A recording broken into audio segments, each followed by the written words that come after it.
God who is Almighty, Father God. You are the God who is holy, Lord. You are the God who loves us, Lord. You are the God who gives us peace, Lord God, especially in this world full of chaos, Lord. So, Father God, we invite your presence here, Lord. Anoint us, Lord God, with the Holy Spirit, Lord God. We want to glorify you. We want to honor you, Lord God. We love you, Father God. We give you our highest praise, Lord God. In Jesus' name we pray. Amen. Amen. God is good. All the time. God is good. Amen.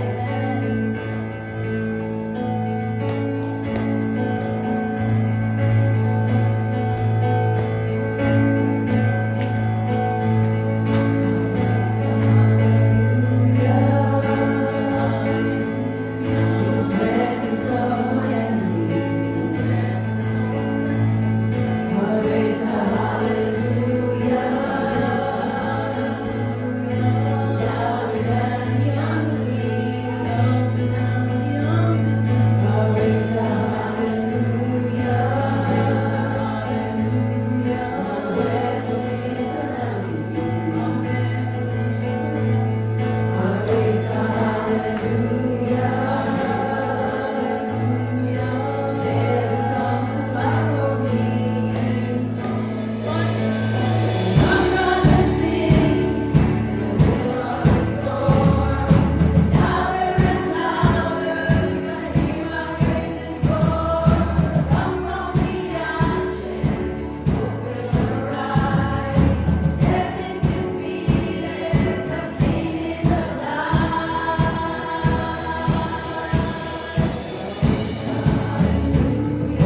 sing how great our God is. Amen. When we're in the darkness, when we're waiting, when we're without hope, when we're not fighting, He's always right here waiting for us. His mercy, His grace, it's never gonna go away. So we thank you, Lord. We thank you, Lord, for this time of worship this morning. We thank you, Lord, for blessing us. We're gonna bless you today. Thank you, Lord.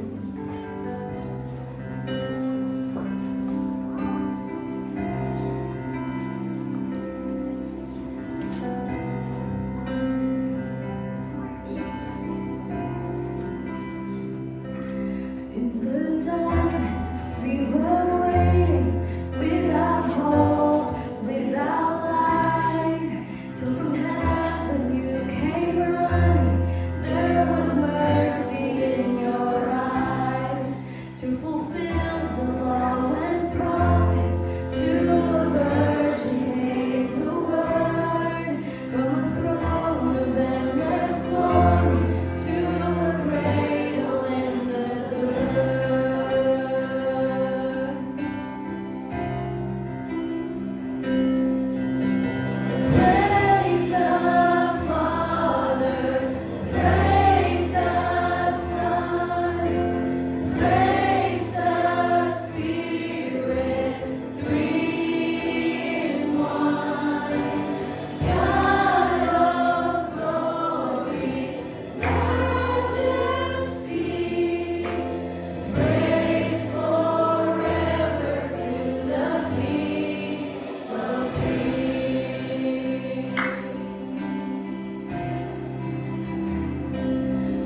to tell you that Pastor Elvie got a exemption for today. For some reason, she's not preaching. We're going to put a lot of pressure to her next week. I'm just kidding. No, we don't do that. But it's good that she's going to get a chance to just rest and study and we continue being in tune with God. But today, I believe it's a special day for each and every one of us. And we have a preacher, came from all the way from, I don't know, Foxen Drive or something. This person's, his lineage came from great people. I would say because I experienced it firsthand. His father and mother was a founder of a church, was one of the founders of a church. Great preachers and ministers and servants of the Lord. And of course, his grandma, oh my goodness. I can't say anything but good things about this family. It was January of 2024 when we were brainstorming and we were trying to resurrect the young adult fellowship of this church. Because after all the COVID and stuff, and we think we need to reach out to the young adults again. And Layla and I asked, hey, we wanted to do something. However, we need somebody to lead this ministry. And out of nowhere, from the left field, this person said, I will do it. And I was so moved because this person is so brave and courageous. And you know what courageous means? You know, this is what I learned about courageous. I wrote it down because I don't want it to forget. Aristotle once said that courage is doing the right thing when the outcome is uncertain. So I was moved when this person said, I will do it. Because even though you don't know what's coming ahead of you, he is just so brave enough to say, I'm going to do it. Because I know God is with me. So today I want you to bring out your pen and paper, because study says if you're going to have a good handwriting. I'm not, just kidding. So without further ado, it's a pleasure and honor to introduce to you Brother J. Mark. Good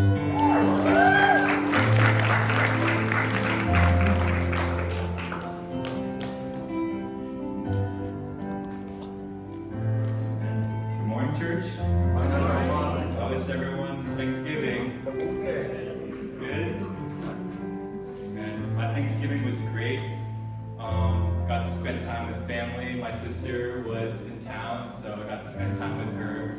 And it was just great, you know, just having not only like lots of like really like good food, but just also just giving thanks to God and hearing what everyone has been grateful for this year.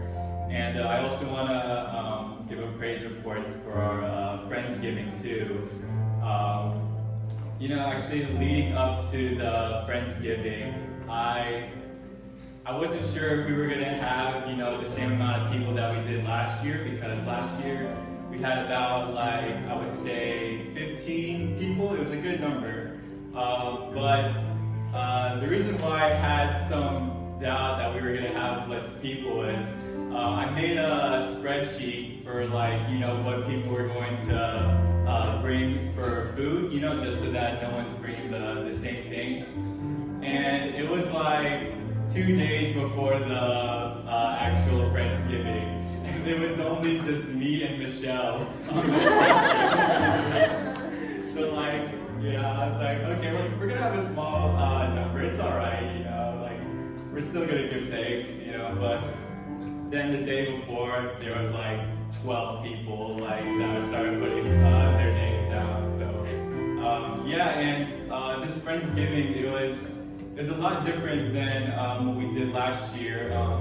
What we did was we had this thing where everyone would write down something that they were grateful for, and then they would put it in this cup. And we would go around and everyone would pick something from the cup, and they would read basically what someone wrote down, what they're grateful for, and then we would try to guess who was grateful for, you know, that thing.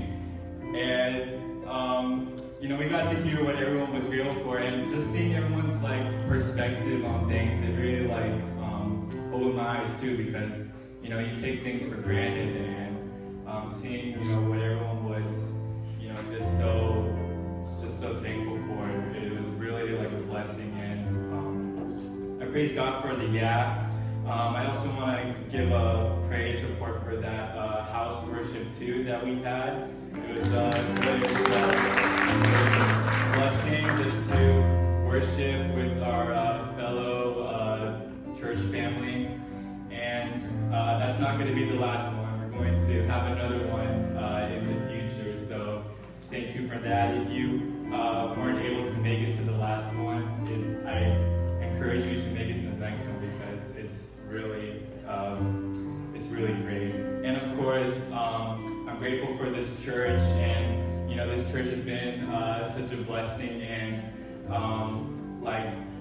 we have like a full congregation, and I don't know if you guys know this, but like every Sunday, like our parking lot is like full to the point where people have to start parking at the other parking lots, so yeah, God has just been so good to this church. And I also wanted to say to keep praying for the young adults. We start to be really busy, and by far this month was by far the busiest month for me. And there's this saying that there are 3 things that people will have. It's money, energy, and time, right? So during your youth days, you're gonna have energy and time, but the one thing that you're not gonna have is money, right? And then maybe when you're a full-grown adult, you're gonna have money and time, but you're not gonna have energy to do things, right?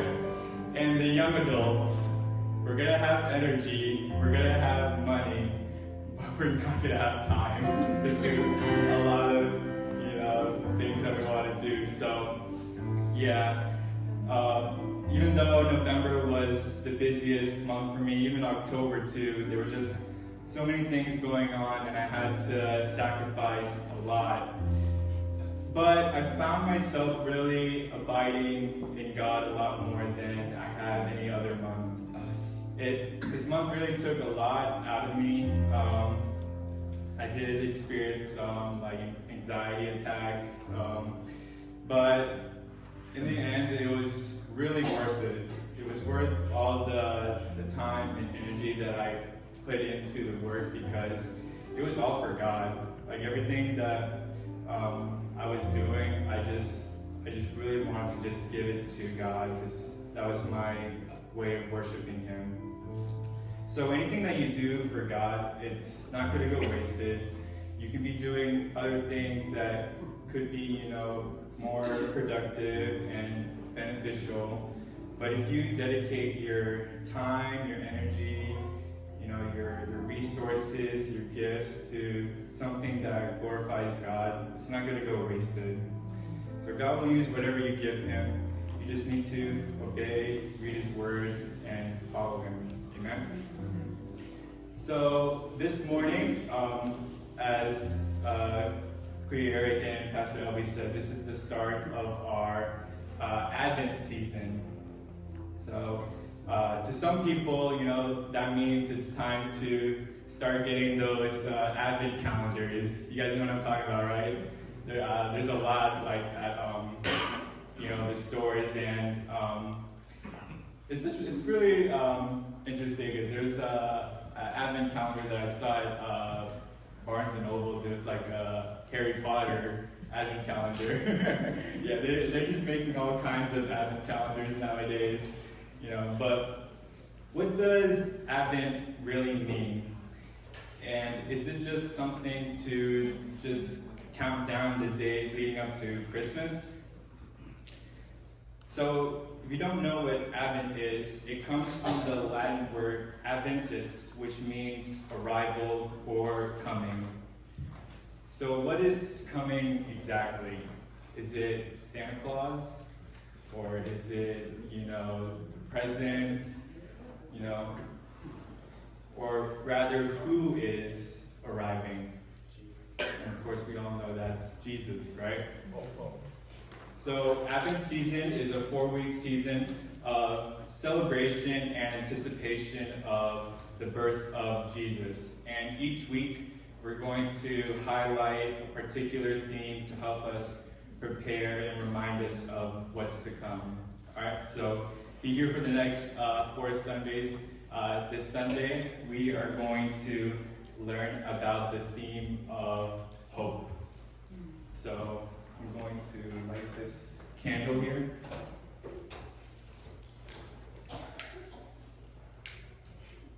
If that will work.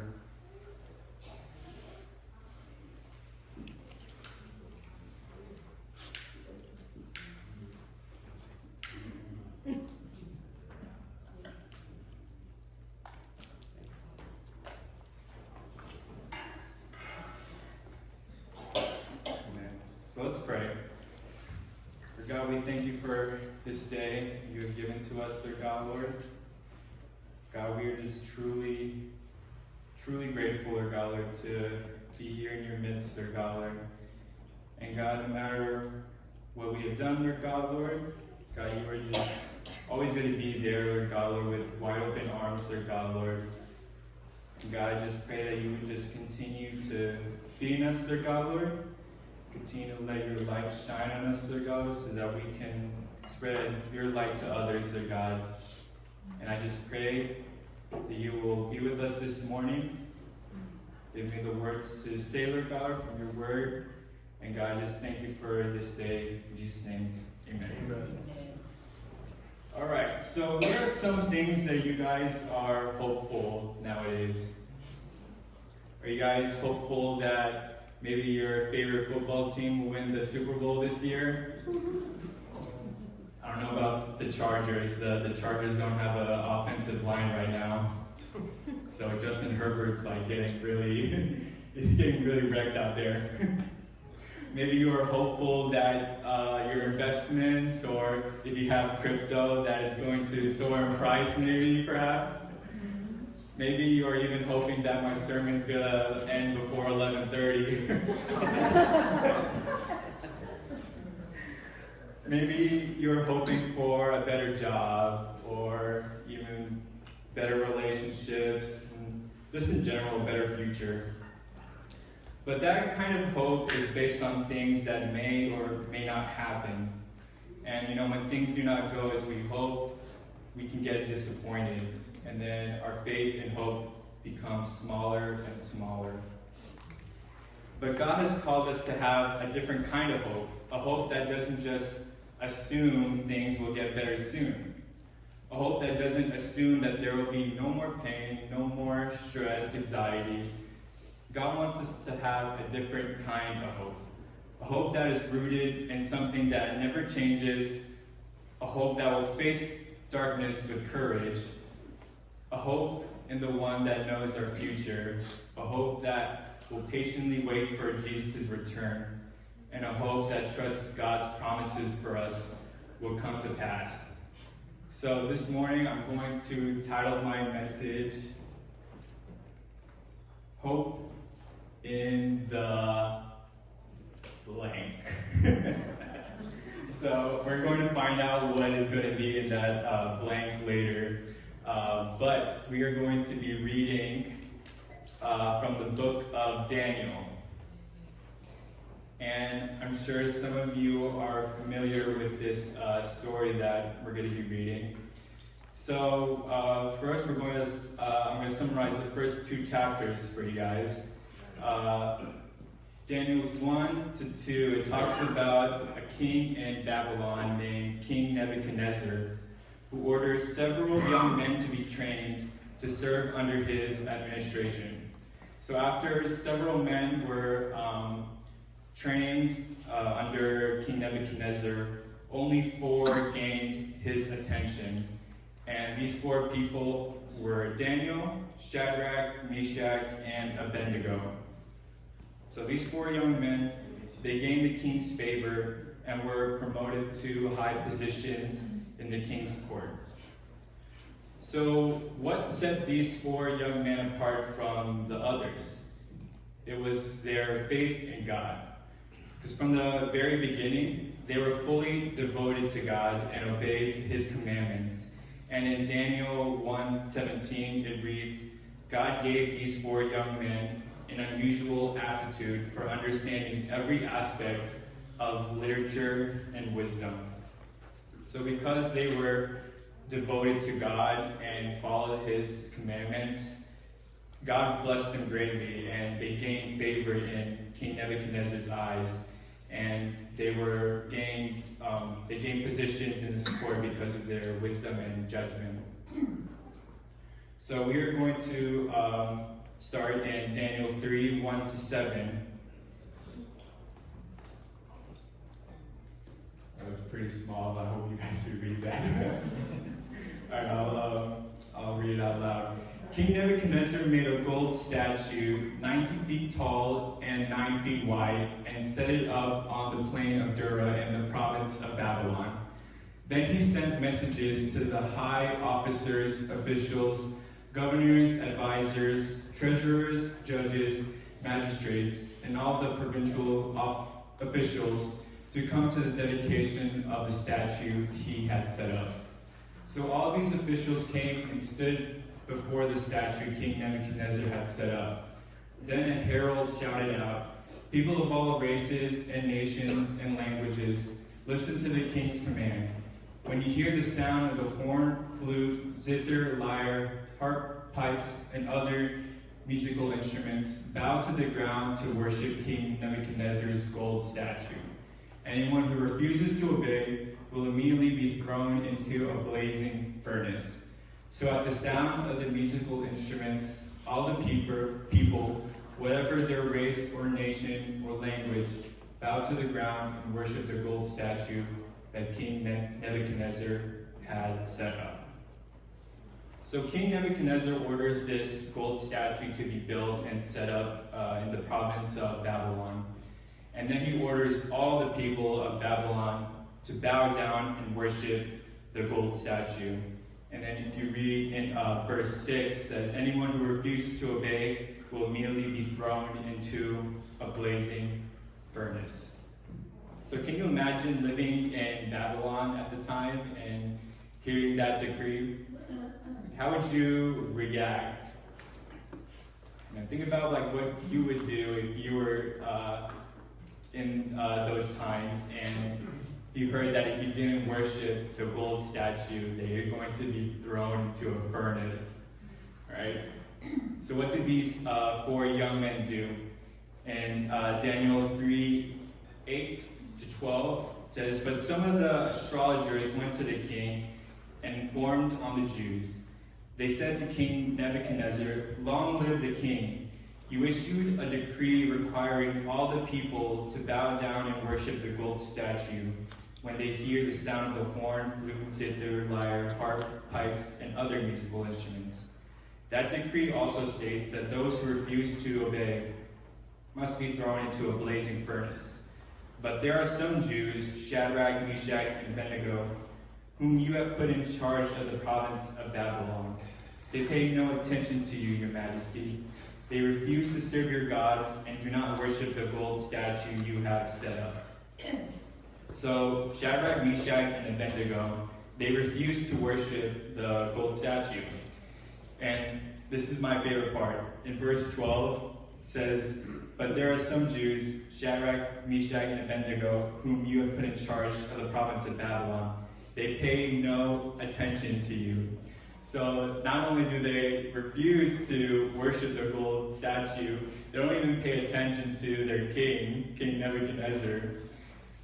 And in other words, they don't fear him. So imagine being Nebuchadnezzar and hearing that, right? That's gotta feel like a slap in the face. So, of course, that made the king very furious. So we're gonna read Daniel 3:13. It says here, "Then Nebuchadnezzar flew into a rage and ordered that Shadrach, Meshach, and Abednego be brought before him. When they were brought in, Nebuchadnezzar said to them, 'Is it true, Shadrach, Meshach, and Abednego, that you refuse to serve my God or to worship the gold statue I have set up. I will give you one more chance to bow down and worship the statue I have made when you hear the sound of the musical instruments. But if you refuse, you will be thrown immediately into the blazing furnace. And then what God will be able to rescue you from my power? So here, King Nebuchadnezzar is really angry, and he just wants confirmation from the three men who he thought, were so loyal to him and that would refuse, or wouldn't refuse. So he asked, is it true that you refuse to serve my God, to worship the gold statue that I have set up? I will give you one more chance, and if you refuse, you will be thrown immediately into the blazing furnace, and then what God will be able to rescue you from my power. So a verse I want to highlight is that last one, where it says, what God will be able to rescue from my power. This verse shows that King Nebuchadnezzar thinks himself as a god, right? Not only does he believe that, or not only does Nebuchadnezzar believe that these men are being defiant against their king, but they are also being defiant against a god. This is why he wanted confirmation, because he would refuse to believe that they would defy him. And Nebuchadnezzar gave them one last chance to obey him. But in verse 16 to 17, the three men are going to make their stance known here. So Shadrach, Meshach, and Abednego replied, O Nebuchadnezzar, we do not need to defend ourselves before you. If we are thrown into the blazing furnace, the God whom we serve is able to save us.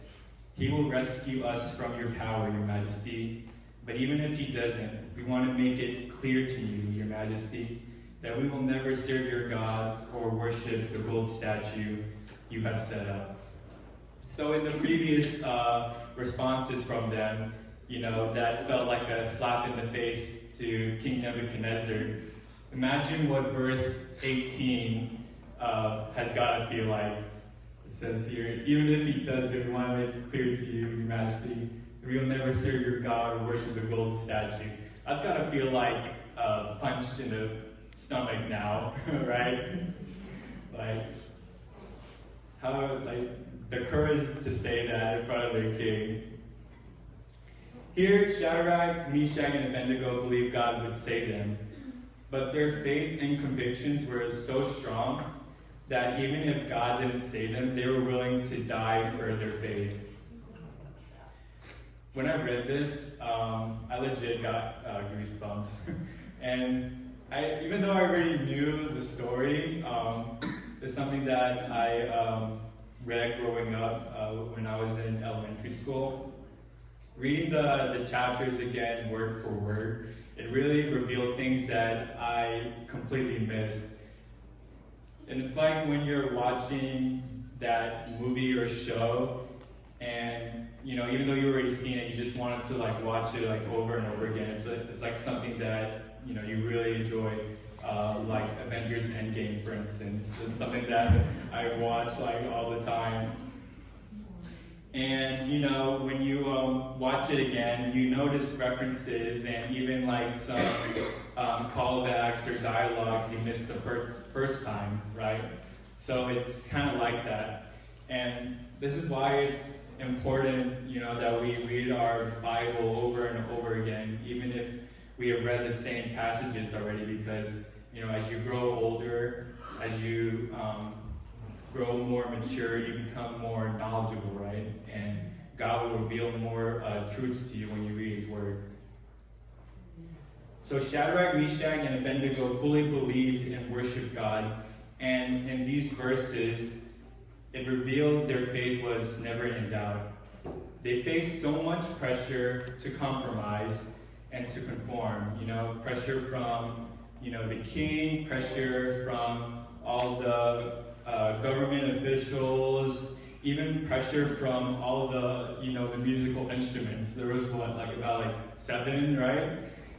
And of course, that gigantic pressure of the furnace that's right in front of them, But it didn't matter to them, because to them in the end, God is the only God. God is the only one who is worthy. And though they could have, compromised to, just bow down and, live another day, they chose to obey God rather than men. So these next verses are King Nebuchadnezzar's response to hearing what these young men had to say about how they would be thrown into the fire. So Daniel 3:19 says here, Nebuchadnezzar was so furious with Shadrach, Meshach, and Abednego that his face became distorted with rage. He commanded that the furnace be heated 7 times hotter than usual. Then he ordered some of the strongest men of his army to bind Shadrach, Meshach, and Abednego and throw them into the blazing furnace.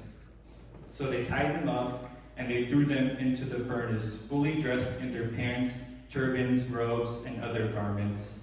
And because the king, in his anger, had demanded such a hot fire in the furnace, the flames killed the soldiers as they threw the 3 men in. So Shadrach, Meshach, and Abednego, securely tied, fell into the roaring flames. So Nebuchadnezzar, he's pretty mad, right? Like, at this point, he's so furious and upset that he just wanted to be petty now at this point. He ordered the fire to be 7 times hotter than it already was. And as we can read, it was so hot that it killed the men that were trying to throw Shadrach, Meshach, and Abednego in the fire. So it's safe to say that Nebuchadnezzar really, really wanted them dead, right? Daniel 3:24. But suddenly Nebuchadnezzar jumped up in amazement and exclaimed to his advisors, "Didn't we tie up 3 men and throw them into the furnace?" "Yes, your majesty, we certainly did," they replied. "Look," Nebuchadnezzar shouted, "I see 4 men unbound walking around in the fire unharmed, and the 4th looks like a god." Then Nebuchadnezzar came as close as he could to the door of the flame furnace and shouted, "Shadrach, Meshach, and Abednego, servants of the Most High, come out, come here." So Shadrach, Meshach, and Abednego stepped out of the fire. Then the high officials, officers, governors, advisors crowded around them and saw that the fire had not touched them. Not a hair on their heads were singed, and their clothes was not scorched. They didn't even smell of smoke. Then Nebuchadnezzar said, "Praise to the God of Shadrach, Meshach, and Abednego. He sent his angels to rescue his servants who trusted him. They defied the king's command and were willing to die rather than serve or worship any god except their own God. Therefore I make this decree, if any people, whatever their race or nation or language, speak a word against the God of Shadrach, Meshach, and Abednego, they will be torn limb from limb, and their houses will be turned into heaps of rubble. There is no other God who can rescue like this." Amen. Then the king promoted Shadrach, Meshach, and Abednego to even higher positions in the province of Babylon. So there are 3 things in this chapter that we're going to read that the book of Daniel teaches us about hope and how we can have this hope to have courage and strength to persevere through difficult times. So the title of my message this morning, I'm sure you guys guessed it. It's going to be hope in the fire. It's going to be hope in the fire. Alright? So the first point that I'm going to make is hope stands before the fire. So when Shadrach, Meshach, and Abednego stood before Nebuchadnezzar in the furnace, they weren't calling Nebuchadnezzar's bluff of the threat he made.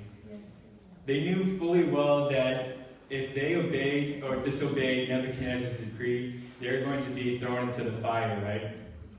They weren't ignoring the problem or the threat in front of them.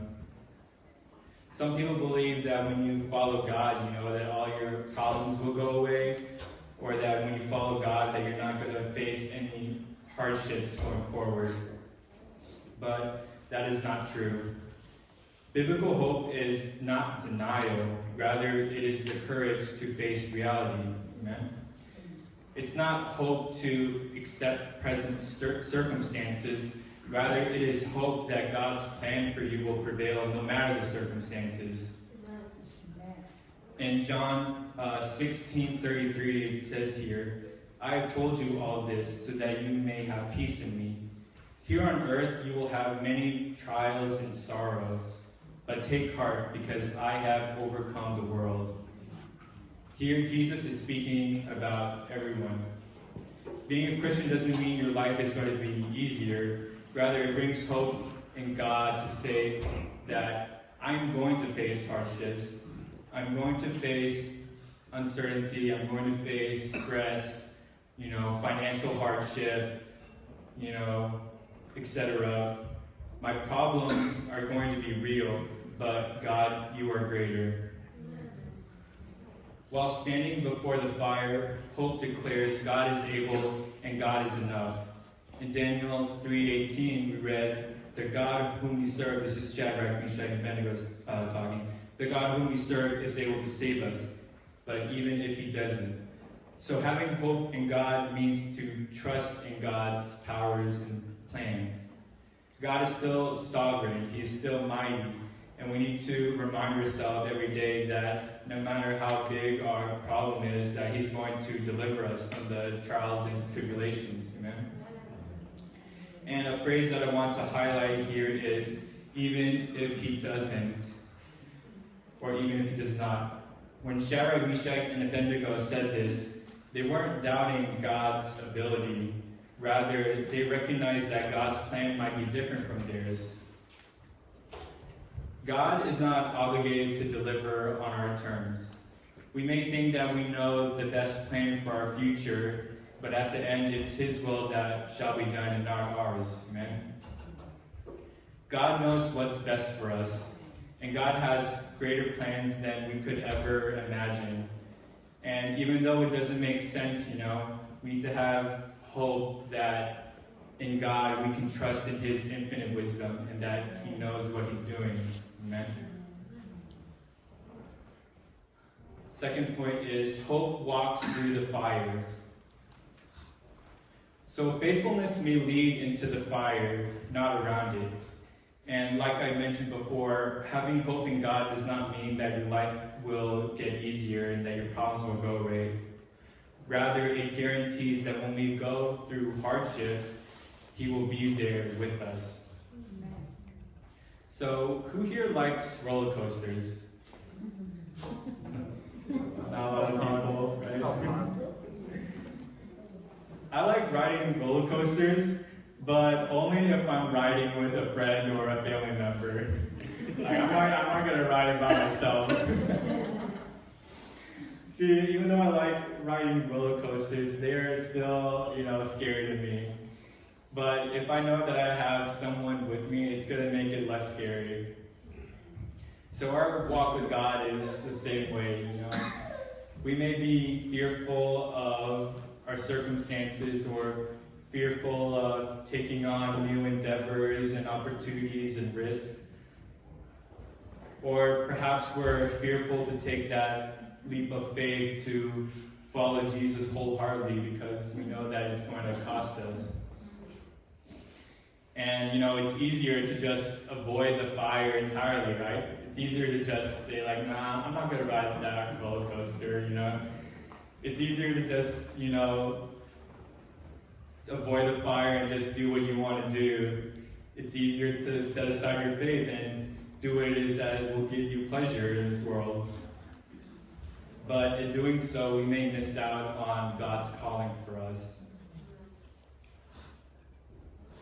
In Daniel 3:25 says here, look, Nebuchadnezzar shouted, I see 4 men unbound, walking around in the fire unharmed, and the fourth looks like a god.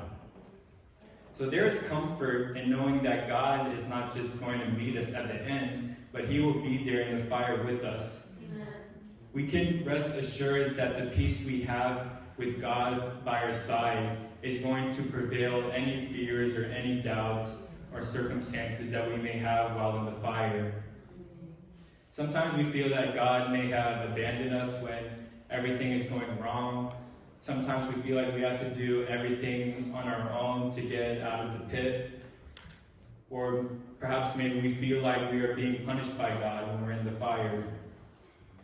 But Isaiah 41:10, it says here, "Don't be afraid, for I am with you.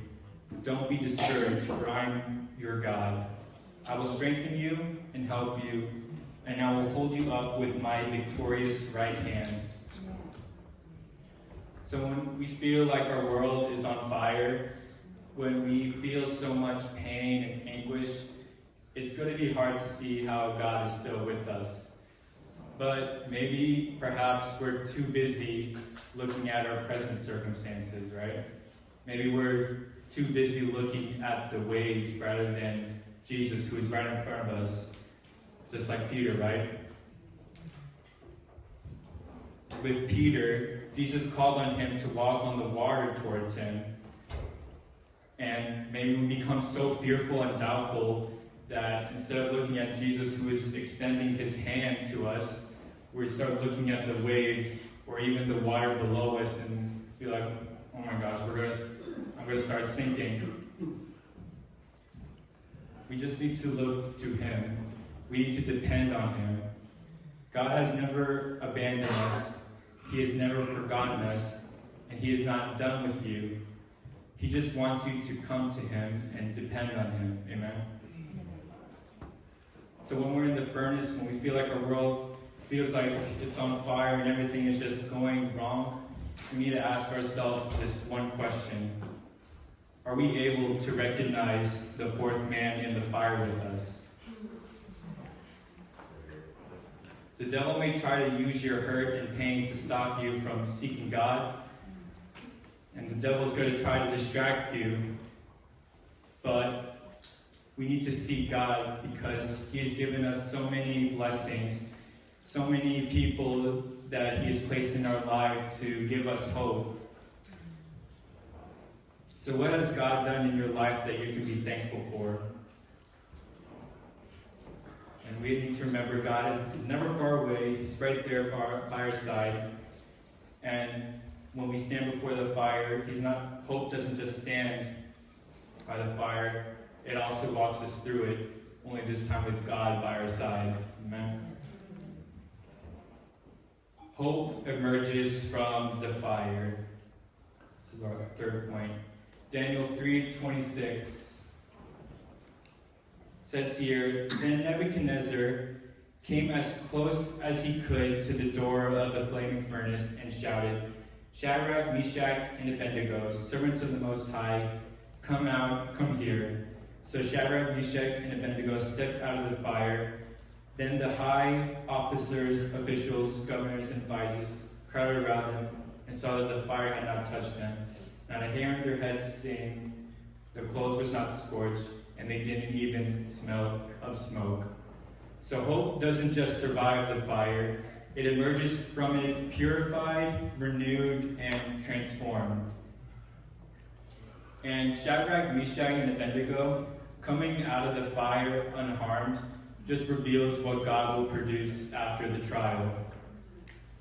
So one of the verses that I want to highlight is verse 27. Says here, "Not a hair on their heads was singed, and their clothes was not scorched. Even the smell of smoke was not on them." What this reveals about God is that when he brings you through these trials, he brings you through in a way that leaves no doubt that he delivered you through it. The devil will say, "You should have been ruined for what happened to you." But the devil intended for evil, God intended for good. When you emerge from the fire and when the storm has passed, your testimony is going to be impactful and it's going to impact those who witness it.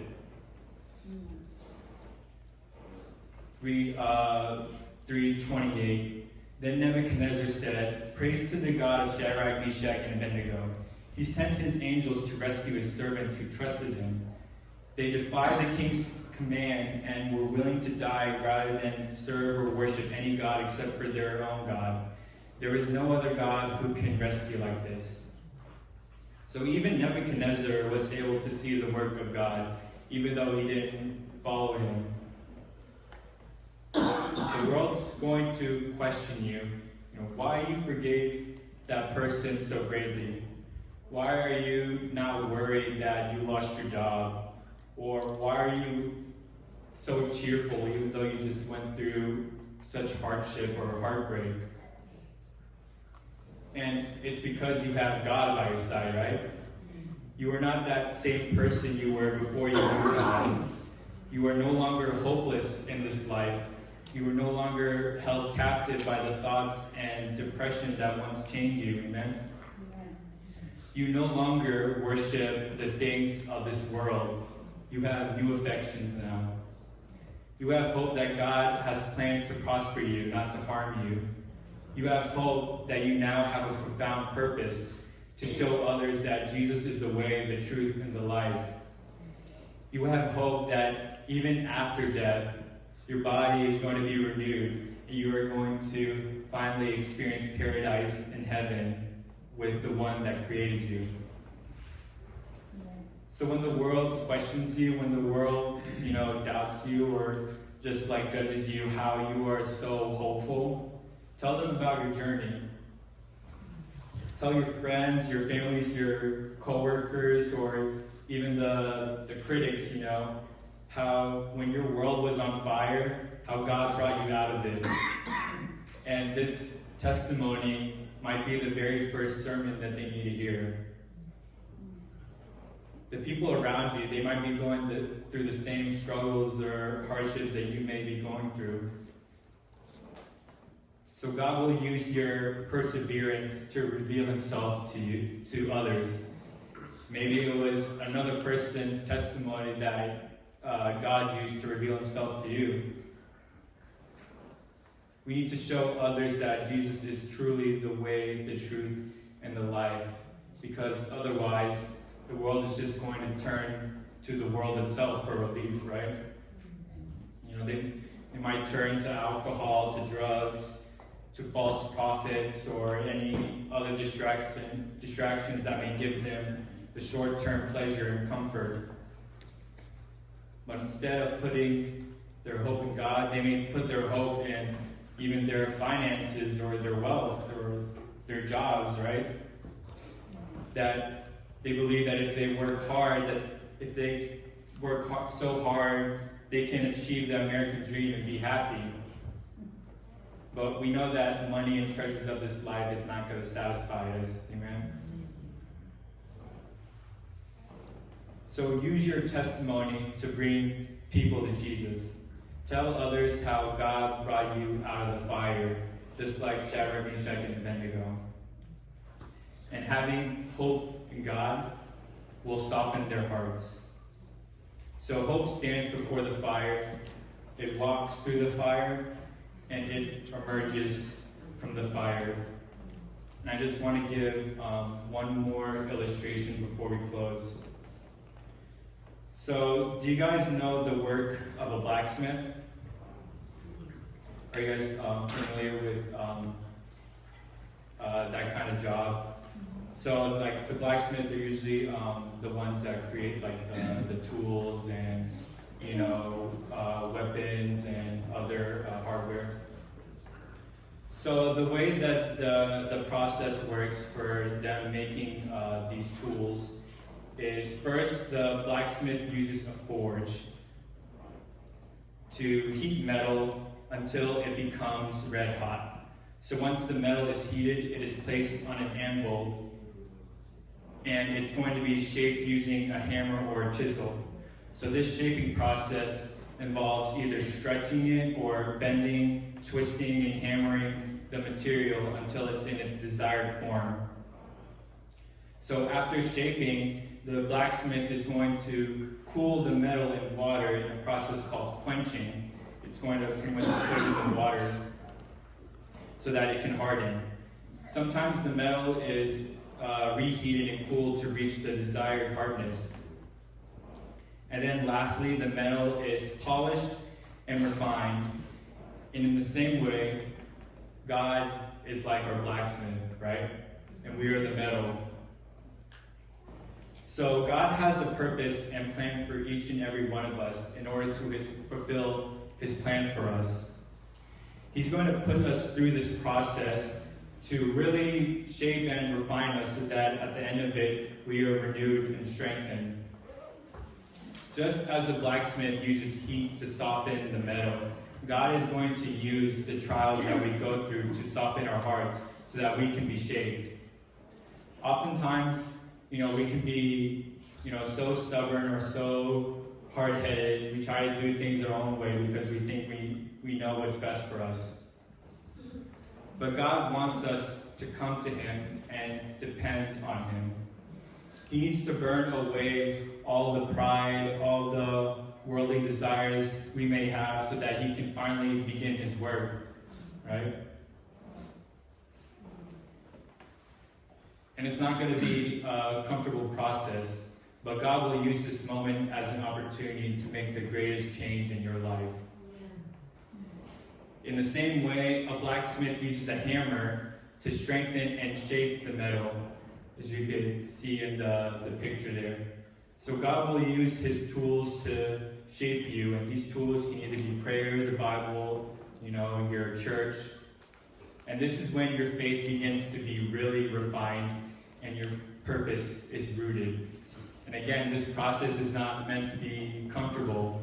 The blacksmith is going to hammer that metal over and over again until it's in its right desired form. And when Shadrach, Meshach, and Abednego obeyed God, their furnace became hotter, right? God may use constant pressure and heat again and again to reinforce our faith and to shape our character. And this is when we can see our calling and gifts really come to fruition. Lastly, as a blacksmith uses water to cool off the metal, God will baptize us in the Holy Spirit until we are renewed and firm in our faith. And so, when that day comes when we finally die, we can finally be with him in heaven, and at that point his work in us will be complete. There's this song that I've been listening to over and over again lately, and it's called Refiner by Maverick City Music. And when you really listen to it and really understand the lyrics, it's so powerful, but it's also really challenging to live out, In the chorus, it says, "I want to be tried by fire." It's basically inviting the fire into your life, But it's not that you want to undergo such hardships, but you want to be tried by fire because at the end of it, you're going to be pruned and you're going to be refined and purified. So I encourage you that even after you leave here, to listen to that song, really just soak in the message, because we often hear that prosperity gospel that as long as we follow God and read his word, that everything is going to turn out for us. But we know that when we're in this life, we're still going to face stress, we're still going to face hardships. But again, we know that God is going to be there with us, so we can have hope and comfort in knowing that. And I want to end with this one last verse. I don't think I put it on the PowerPoint, but it says here, Romans 5:3, "We can rejoice too when we run into problems and trials, for we know that they help us develop endurance. and endurance develops strength of character, and character strengthens our confident hope of salvation. And this hope will not lead to disappointment. For we know how dearly God loves us, because He has given us the Holy Spirit to fill our hearts with this love. So this Advent season, let's invite God to refine us in areas that need refinement. Let's have a hope that faces the fire with courage, a hope that trusts God will be there with us, and a hope that we will emerge out of the fire transformed and triumphant. Amen. Can we give God the glory?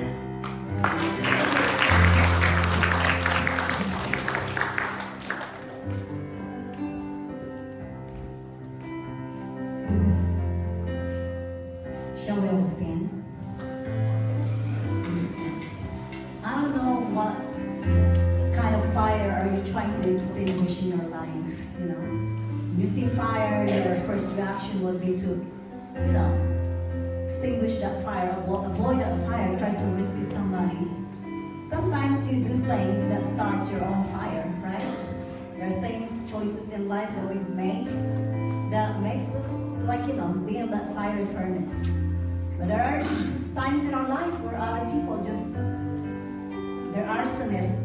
They started a fire, and it so happened that they're your roommates.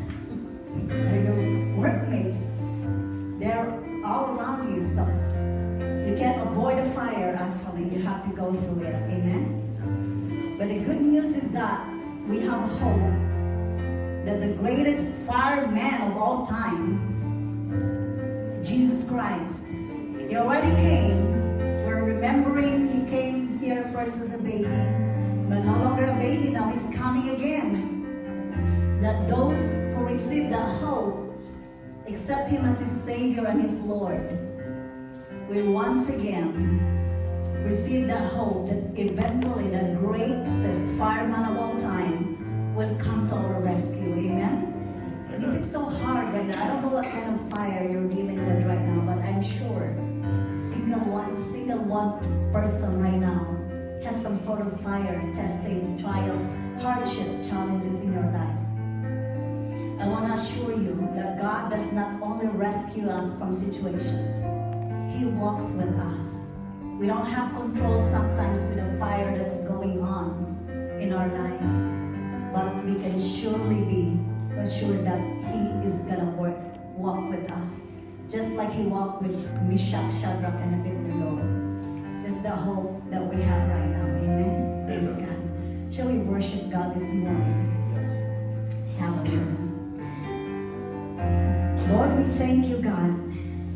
We declare, oh God, Lord, that while we're here, oh God, that while we go through certain fires, challenges, testings in our life, oh God, Lord, we come to you, oh God, knowing, God, that no matter how the fire started, oh God, you look at us without judgment, oh God.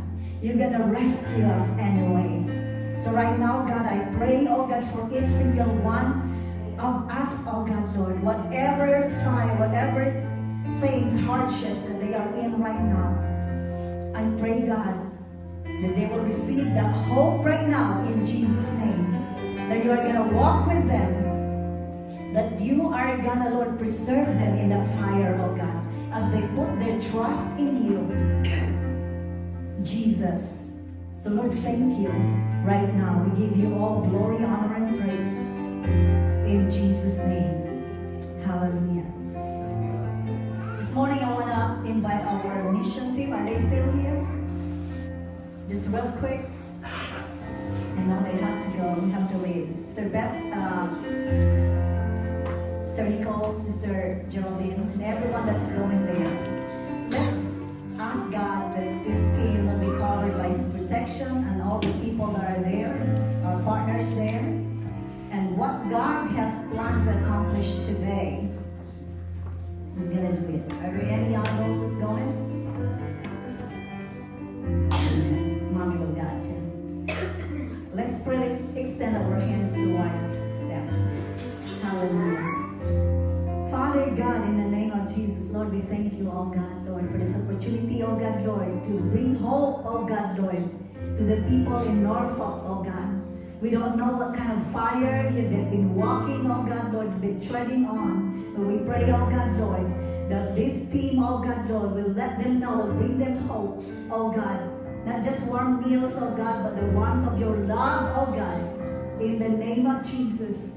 Lord, thank you, God, for your protection upon each single one of this team, oh God, and our partners there, and the people there, oh, that are waiting for us, oh God. Lord, thank you, God. And you will, Lord, just accomplish what you have planned, oh God. You came to seek and save that which was lost. And you love these people, oh God. As we serve their meals, oh God, I pray, God, that our hearts, oh God, Lord, will truly, oh God, reflect your heart, oh God. This we pray in the name of the Father, the Son, and the Holy Spirit. Amen. Amen. Shall we give God praise? The those are here, the love of the Father, the grace of the Lord Jesus Christ, and the communion of the Holy Spirit be your portion in Jesus' name. We have watched